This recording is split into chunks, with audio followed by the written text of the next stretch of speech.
Hey everyone. So you've seen it, right? Low-code and no-code platforms are absolutely everywhere. They're a total game changer, promising that we can build business apps faster and easier than ever. But as we all jump into this awesome new world of drag and drop, you gotta wonder. A pretty big question starts to pop up. Yeah, this one. The world is just going low code. So what does that mean for writing custom code? Is it obsolete? Is it a thing of the past? Are we, watching the end of an era for developers who build stuff from scratch? That's the big, juicy question we're diving into today. Is custom code a dinosaur, or is there still a place for it, a really important one, in our tech stacks? Let's get into it. Okay, first things first, let's get this out of the way. Low-code is not just hype, it's the real deal. These tools are insanely powerful. I mean, for your standard, everyday business stuff, you can spin up and deploy apps so fast it'll make your head spin. They've totally opened up app building to way more people, and that is awesome. But see that word standard? That's the key word we really need to focus on.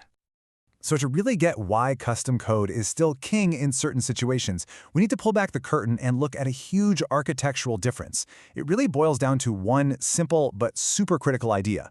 Does your logic run inside the main server or outside of it? Okay, let's make this real. A great example comes from the world of Dynamics 365.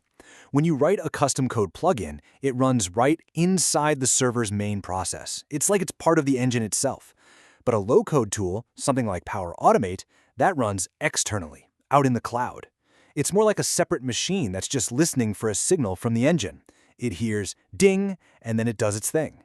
And that one little difference, that's where all of custom code's superpowers come from. Because it's running inside the server, code can do something called synchronous execution. The bank transfer analogy is perfect here. The money has to leave your account before it shows up in someone else's. One thing has to finish completely before the next thing can even begin. That immediate step-by-step process is absolutely critical for making sure your data stays clean and for giving the user an instant response. And those low-code tools running on the outside, they just can't promise that same level of in-the-moment certainty. All right, so we've got that core concept down, inside versus outside. Now let's look at the real-world situations where custom code isn't just a nice-to-have, it's the only game in town. These are the non-negotiables. Number 1, the need for speed. We're talking raw, pure, unadulterated speed. When something needs to happen right now, in the blink of an eye, that little bit of lag, that latency from calling an external service can be a total deal breaker. And this isn't just about making things feel fast. Think about it. Real-time data validation. The second a user hits save, you have to know if what they typed is valid before it messes up your database. Or what about transactional consistency?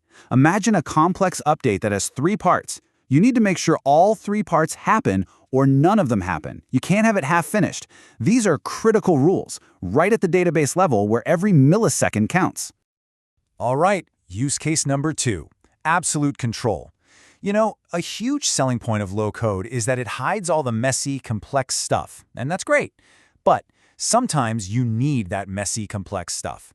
Sometimes you need total, fine-grained control over every single little piece of the puzzle. And that's where code just shines. You can build out super specific error handling, decide exactly what happens when things go wrong, instead of just getting a generic oops message. It also means you get to unlock the full power of the big frameworks like the .NET SDK. You can do things that are so complex, there's just no drag and drop block for it. There's no button for that. And the third big one, complex integrations. Look, low-code platforms have a ton of connectors these days, and they're adding more all the time.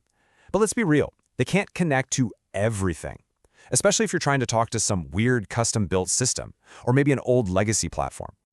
With custom code, though, you can talk directly to any API out there. Doesn't matter how weird or old it is, you can build these super solid bridges to those legacy systems that, just don't play by today's rules.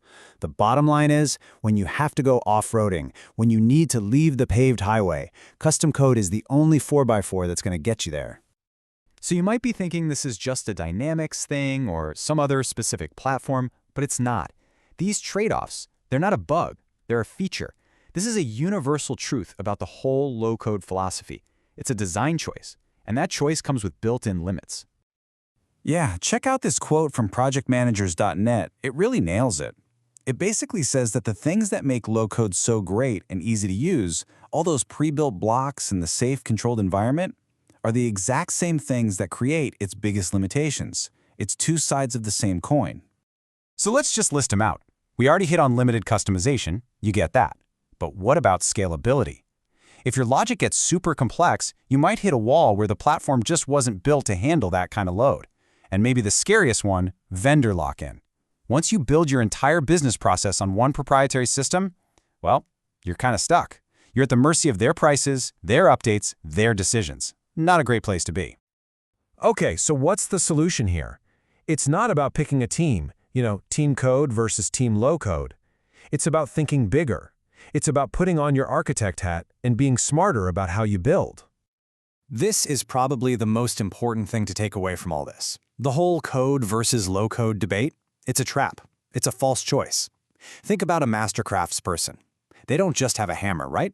They have a whole toolbox.